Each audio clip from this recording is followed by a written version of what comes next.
పెళ్లైన తర్వాత పురుషుల పొట్ట గుట్టలా మారేది అందుకేనంట. వివాహం అయిన తర్వాత పురుషులు, మహిళల్లో చాలా మార్పులు వస్తాయి. ముఖ్యంగా వివాహం జరిగిన వెంటనే పురుషులు బరువు పెరగడం ప్రారంభిస్తారు.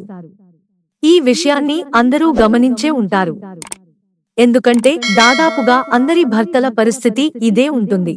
బెల్లీ ఫ్యాట్, ఊబకాయం సమస్యను చాలా మంది ఎదుర్కొంటుంటారు. అయితే పెళ్లి తర్వాత ఊబకాయం గురించి కొందరు హాస్యాస్పదంగా ఎగతాళి కూడా చేస్తుంటారు. భార్య చేతులతో ప్రేమగా ఆహారం తినడం వల్ల కలిగే ఫలితం అంటూ నవ్వులు పూయిస్తుంటారు. కానీ వాస్తవానికి ఇది చిన్న సమస్య కాదు, పెద్ద సమస్యనంటూ పరిశోధకులు చెబుతున్నారు. పోలాండ్లోని వార్సాలో నిర్వహించిన ఒక అధ్యయనంలో పెళ్లికాని పురుషులతో పోలిస్తే వివాహిత పురుషులకు ఊబకాయం వచ్చే ప్రమాదం 62% ఎక్కువగా ఉందని తేలింది. అదే సమయంలో ఈ పెరుగుదల మహిళల్లో 39%గా కనిపించినట్లు వైద్య నిపుణులు చెబుతున్నారు. 2000 మందికి పైగా వ్యక్తులపై అధ్యయనం 2405 మంది వ్యక్తుల నుంచి డేటాను విశ్లేషించారు. వీరిలో ఎక్కువగా 50 ఏళ్లు పైబడిన వారున్నారు. ఈ వ్యక్తులలో 35.3% మంది సాధారణ బరువు కలిగి ఉన్నారు, 38.3% మంది అధిక బరువు కలిగి ఉన్నారు మరియు 26.4% మంది ఊబకాయంతో ఉన్నారు. వివాహం పురుషులలో ఊబకాయం ప్రమాదాన్ని 3 రెట్లు పెంచుతుందని పరిశోధనలో తేలింది. అయితే ఈ ప్రభావం మహిళల్లో తక్కువగా కనిపించింది.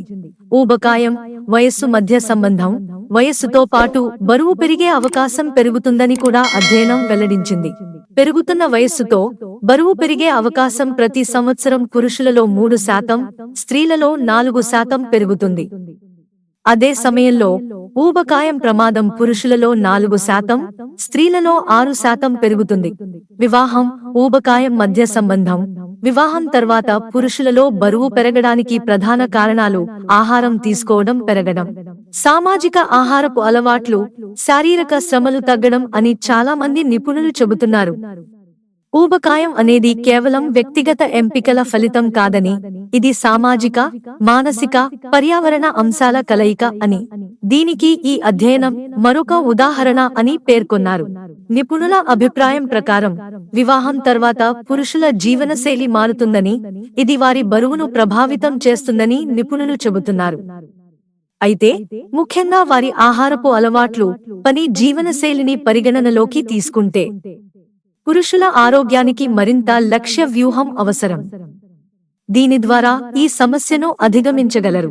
ముందుగా కొవ్వు పదార్థాలను నియంత్రించాలి. అలాగే ఎక్కువ తినే అలవాటును నియంత్రించడం, సమపాళ్లలో పోషకాలను తీసుకోవడం, వ్యాయామం, తగినంత నిద్ర లాంటి వాటి ద్వారా ఈ సమస్యను అధిగమించవచ్చు. మిత్రులారా, ఛానల్ సబ్స్క్రైబ్ చేసుకోవడం మర్చిపోకండి. ధన్యవాదాలు.